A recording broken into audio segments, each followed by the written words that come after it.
ఏమండి, ఏమైందండి? అరిసెల్ని చూస్తుంటే అమృత గుర్తొచ్చింది లక్ష్మి.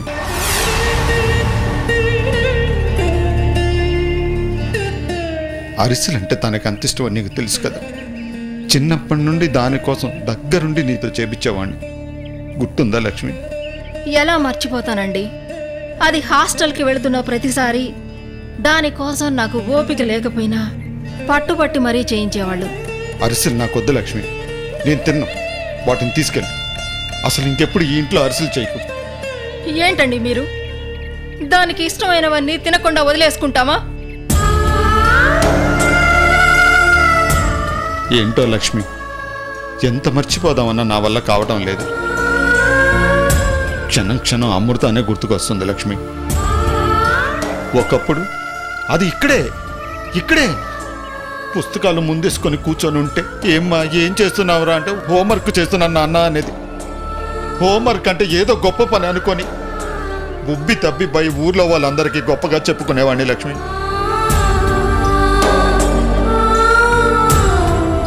ఇంకో రోజు నన్ను డాడీ అని పిలిస్తే అది కలెక్టర్ అయినంత సంబరపడిపోయాను లక్ష్మి. అది చూసి చాలండి మీ సంబరానికి ఎన్నిసార్లు ఎగతాలు చేసేవాళ్ళు లక్ష్మి. ఏంటో లక్ష్మి, వారం రోజుల నుంచి నాకు ఇవన్నీ గుర్తుకొస్తున్నాయి.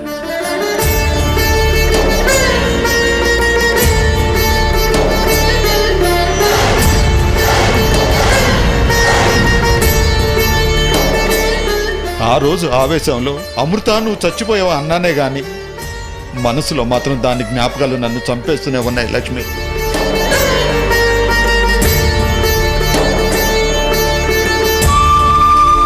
అందరూ ఆడపిల్లలకు చదువు ఎందుకు అనవసరం అనేవాళ్లే, కానీ నాకు చదువు మీద ఉన్న మమకారంతో మనిద్దరి పిల్లల్ని బాగా చదివించాలనుకున్నాను. కానీ నందినికి చదువు రాలేదు.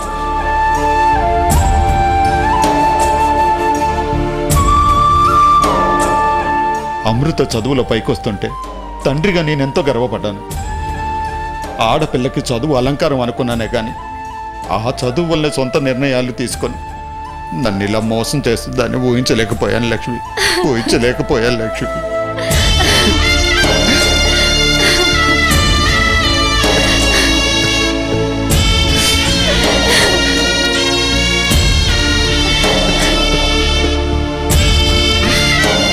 ఏమండి, ఊరుకోండి. నాన్న, నాకిప్పుడే పెళ్లి వద్దు, నేను బాగా చదువుకోవాలి, మీ అందరినీ బాగా చూసుకోవాలని అంటే నేనెంతో సంతోషపడ్డాను లక్ష్మి. నాకు కొడుకులు లేకపోయినా అమృతం చూసి మురిసిపోయాను. అమృతలాగా ఆలోచించే కూతురిని చూసి గొప్పగా చెప్పుకున్నాను. కానీ ఈరోజు దాని పేరు చెప్పుకోవడానికి సిగ్గుపడుతున్నాను లక్ష్మి, సిగ్గుపడుతున్నాను.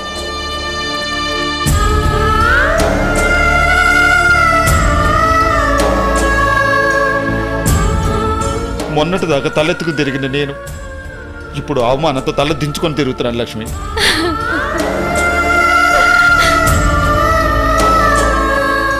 ఊర్లో చదువుకుంటున్న ఆడపిల్లల్ని చూస్తుంటే నాకు భయంగా ఉంటుంది లక్ష్మి. వాళ్ళు కూడా అమృతలాగా తయారవుతారేమోనని. ఆడపిల్లని చదివించడం మంచిదా, చదివించకపోవడం మంచిదా? ఏంటో అంత అర్థం కాని అయోమయ పరిస్థితిలో ఉన్నాను లక్ష్మి.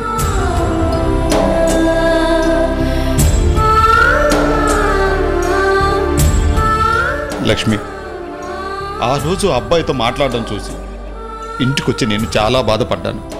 అది అనుమానము, అమృత మీద ప్రేమ నాకు తెలియక సతమతం అవుతుంటే, పిల్లల మీద కాదండి మీ పెంపకం మీద నమ్మకం ఉంచండి అన్నా. ఒక్క విషయం చెప్పు లక్ష్మి, నా పెంపకం బాగోలేదా లక్ష్మి?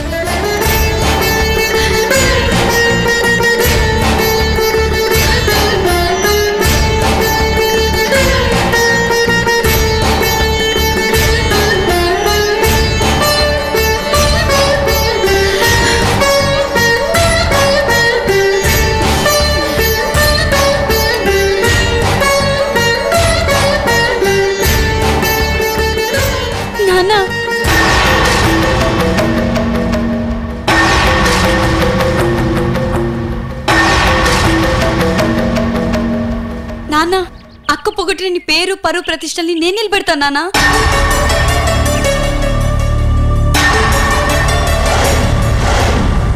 ఇక నుంచి నేను చదువుకుంటాను నాన్న. నన్ను చదివించండి నాన్న. అక్కలాగా మాత్రం చేయండి నాన్న. మీ పేరు నిలబెడతాను నాన్న. ప్రామిస్ నాన్న.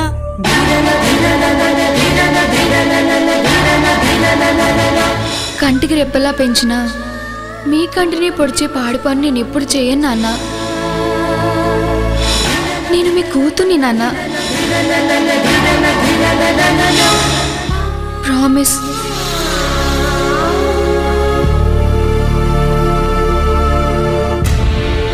వద్దమ్మా, వద్దు. ఈ ప్రామిసులు నాకొద్దు. మీ అక్క కూడా ఇలాగే ప్రామిసులు చేసి ఆశలు పెట్టి గుడ్డెల మీద తను వెళ్ళిపోయిందమ్మా. నా పెంపకం తప్పని నాకు ఇప్పుడే తెలిసింది. ఇప్పుడే నేను నీకు మంచి సంబంధం చూసి పెళ్లి చేయగలిగితే నా తప్పు నేను సరిదిద్దుకున్నాను అవుతాను. అంతేగాని మళ్ళీ నిన్ను చదివించి నేను రెండో తప్పు చేయలేనమ్మా. ఈ జన్మకి చాలమ్మా. వచ్చే జన్మలో అయినా మంచి బిడ్డలు కానీ మంచి తండ్రిని అనిపించుకుంటానమ్మా. ఈ జన్మకి చాలమ్మా. ఈ జన్మకి చాలమ్మా.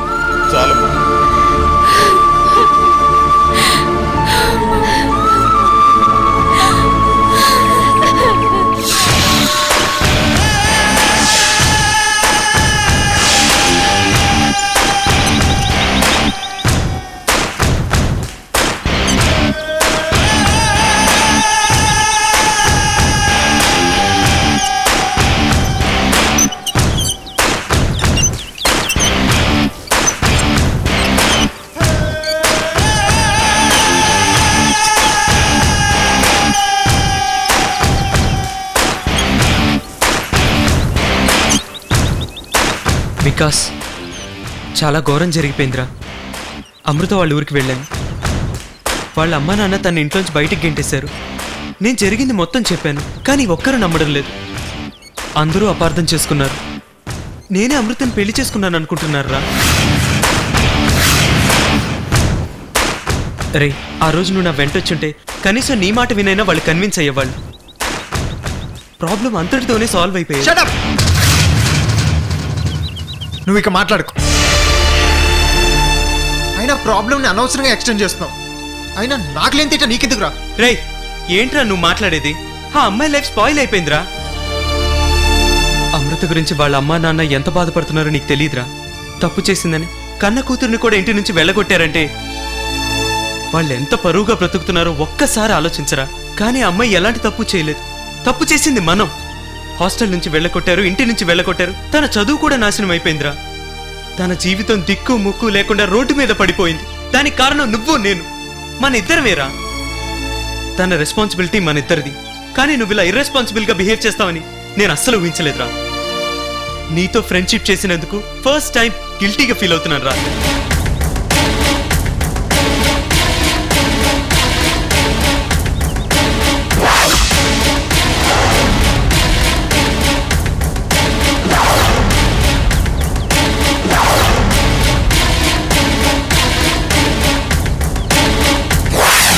వికాస్, ఎక్కడున్నావు?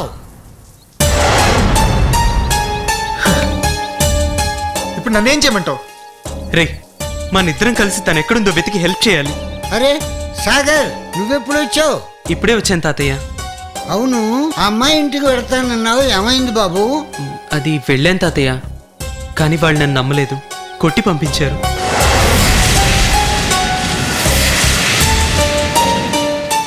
రేయ్, చూసావా నీకు సాగర్కి ఉన్న తేడా? అతను నువ్వు చేసిన తప్పును సరిదిద్దాలనుకుంటున్నాడు.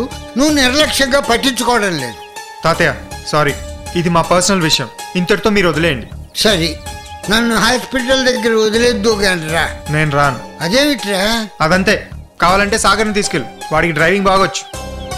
లేదు తాతయ్య, నేను ఒక ఇంపార్టెంట్ పని మీద తిరుగుతున్నాను. ఎలాగూ తిరుగుతున్నావుగా. తాతయ్యతో కలిసి హాస్పిటల్కి వెళ్ళినట్టు ఉంటుంది, అలాగే ఒక బజార్ కవర్ చేసినట్టు ఉంటుంది. అయితే సరే, రండి తాతయ్య. సరేరా.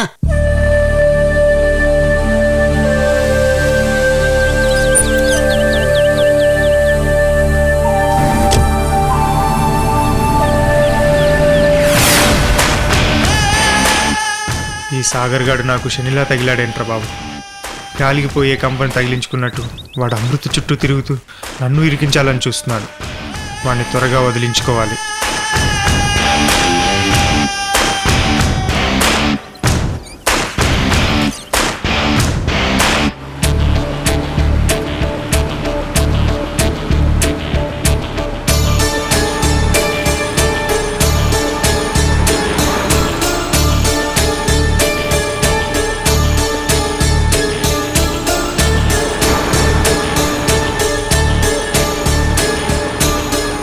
అసలు ఏం జరిగిందంటే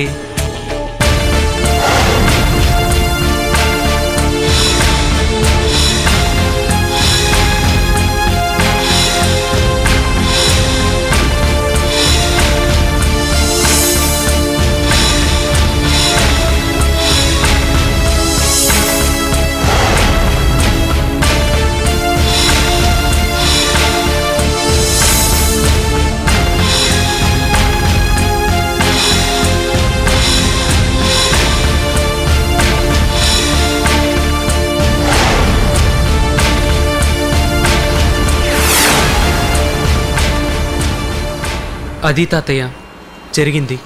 మీరు తెలిసి చేసినా తెలియక చేసినా ఆ అమ్మాయికి అన్యాయం జరిగిపోయింది. ఇలాంటి సమయంలో నీ బాధ్యత, నీ ఆరాటం ఆ అమ్మాయికి శ్రీరామ రక్ష బాబు. ఆ అమ్మాయి కోసం నువ్వు పడుతున్న తాపత్రయం చూస్తుంటే నీలాంటి మనవడు నాకుంటే ఎంత బాగుండో అనిపిస్తోంది. ఆ రోజుల్లో చిన్న తప్పు చేయటానికి మేము చాలా భయపడేవాళ్ళం. ఈ రోజుల్లో తప్పు చేసైనా బతకటానికి బరి తెగిస్తున్నారు. ఇవాళ కాకపోతే రేపైనా ఆ అమ్మాయిని నువ్వు కలుసుకుని ఓ దారి చూపించు. నీకు ఎలాంటి సహాయం కావాలో చెప్పు, నేను చేస్తాను. అలాగైనా నా మనవడు చేసిన తప్పుని సరిదిద్దిన వాడిని అవుతాను బాబు. చాలా థ్యాంక్స్ తాతయ్య, మీరు ఆ మాట చెప్పారు. నాకు అదే చాలు. తను ఎక్కడున్నా ఎలా ఉన్నా నేను వెతికి పట్టుకుంటాను. నాకు ఆ నమ్మకం ఉంది.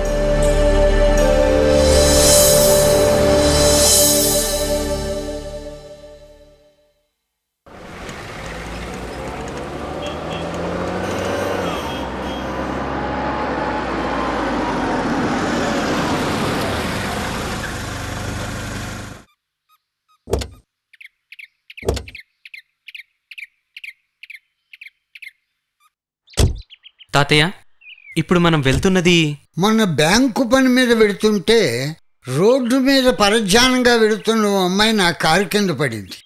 ఆ అమ్మాయిని ఈ హాస్పిటల్లోనే జాయిన్ చేశాను. అరెరే, ఆ అమ్మాయికి ఇప్పుడు ఎలా ఉంది తాతయ్య? తను ఇప్పుడు బాగా కోలుకుంది బాబు.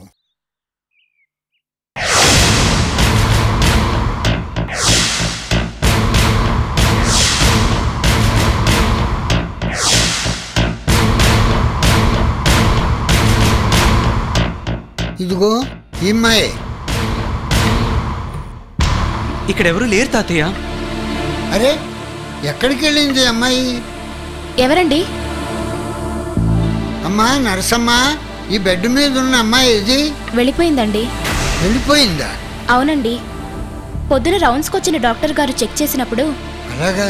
అమ్మాయి కండిషన్ బాగుందని చెప్పారు. ఆ. అమ్మాయి వెళ్ళిపోతానంది. డాక్టర్ గారు పంపించేశారు. అవును, వెళ్ళిపోయేటప్పుడు అడ్రస్ కానీ ఫోన్ నంబర్ కానీ ఏమన్నా చెప్పిందా? మీరొస్తే థ్యాంక్స్ చెప్పమని చెప్పింది. ఆ అమ్మాయి పేరు ఏమన్నా చెప్పిందా? చెప్పిందండి. అమ్మాయి పేరు అమృత. అమృత? ఏమిటి బాబు అంత కంగారు పడ్డావు? అదే తాతయ్య, వికాస్ కోసం నేను కిడ్నాప్ చేసిన అమ్మాయి పేరు కూడా అమృతే. నేను ఇప్పుడు వెతికేది ఆ అమ్మాయి కోసమే. అంటే ఆ అమ్మాయి ఈ అమ్మాయి ఒకటేనంటావా? ఏమో తాతయ్య, అయిండొచ్చు కదా. మీరు మాట్లాడినప్పుడు తన వివరాలు ఏమైనా చెప్పిందా మీకు? చెప్పలేదు.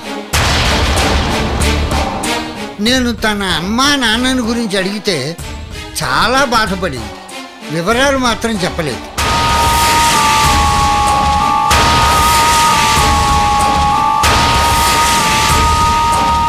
మొత్తానికి తను ఏదో ప్రాబ్లమ్స్లో చిక్కుకున్నట్టుందయ్యా. అయ్యో, ఆ అమ్మాయే మనం వెతుకుతున్న అమృతేమోనని నాకు అనుమానంగా ఉంది తాతయ్య. ఒకవేళ నా అనుమానం నిజమైతే తను ఒంటరిగా చాలా ప్రాబ్లమ్స్లో ఉంది. తను ఇప్పుడు ఎటు వెళ్ళిందో ఏంటో. తాతయ్య, ఇప్పుడు మీరు ఎలాగలా జాగ్రత్తగా ఇంటికి వెళ్ళండి. ఆ అమ్మాయి చుట్టుపక్కల ఎక్కడో చోట ఉండే ఉంటుంది. నేను వెతికి తీసుకొస్తాను తాతయ్య. వస్తాను తాతయ్య. సరే మీరు జాగ్రత్త. బాబు జాగ్రత్త.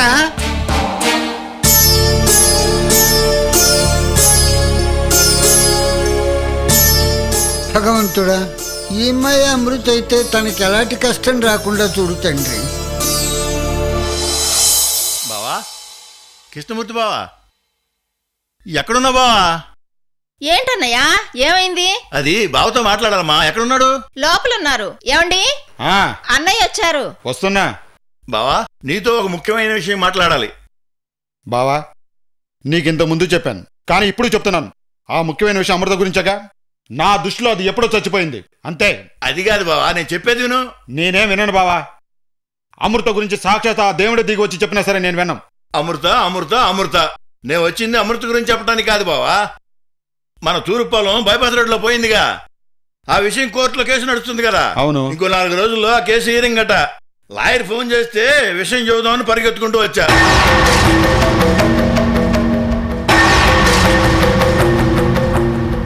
బావా, నిన్నో మాట అడుగుతాను, సూటిగా సమాధానం చెప్పు.